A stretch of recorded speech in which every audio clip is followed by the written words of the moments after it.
So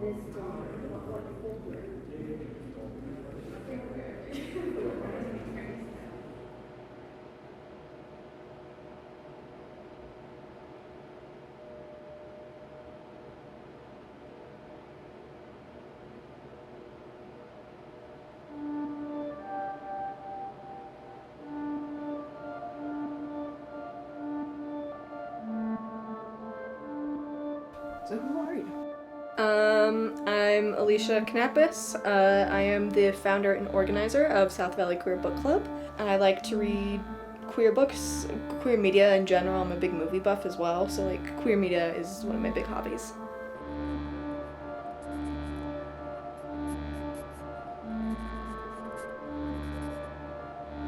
I think that queer spaces in general, queer-oriented spaces, are incredibly important because queer community and the queer identity, unlike other groups, don't necessarily have their own designated space in like society. Like if you're from Texas, you have Texas. If you're like, a lot of cultures have a designated area, but queer community is scattered through everywhere. Like you find it everywhere, and especially our space is sober-oriented and sober and young adult-oriented.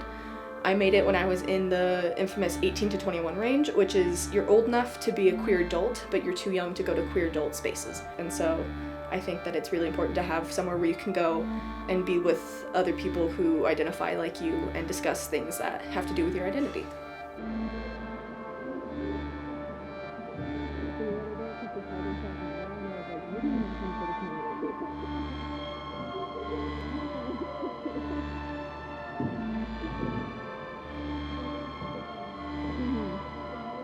I think it's really hard to define a good representation and a bad representation because it's so incredibly personal for a lot of people. People will say, I don't like romance-focused, or like, I don't want coming out stories.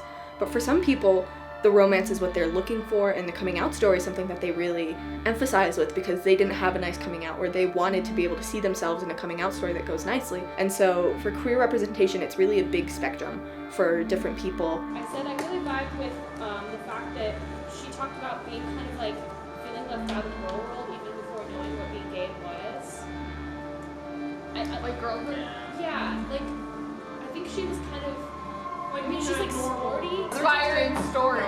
He like baptized the entire team on school grounds. Yeah. Like during Where? In the football team. Somewhere in the south, I want to say. Just like sprinkle a little on there. No, they had like a They had like a trough. Yeah, they had like a ice bucket challenge.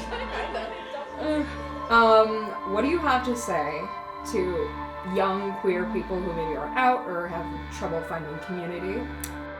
There is a space for you, and if you are having a hard time finding space for you, make that space. Like, build it and they will come. Read gay books and read banned books, because I am incredibly, one of my biggest, like, not even pet peeve, because it's hard to call, like, actual legislation being passed today a pet peeve, but, like, fight for your right to read banned books, because look into yourself and think, why are they banning this? They don't want me to know this information. Why? It's because that information is important to you as a human being, and they don't like you. And so read that information and empower yourself. I bet she has some heart-shaped rose quartz somewhere. Well, remember she has a vintage Furby. That was crazy. I read that and I was like, wow. That's so big. A lot of people get really excited about that.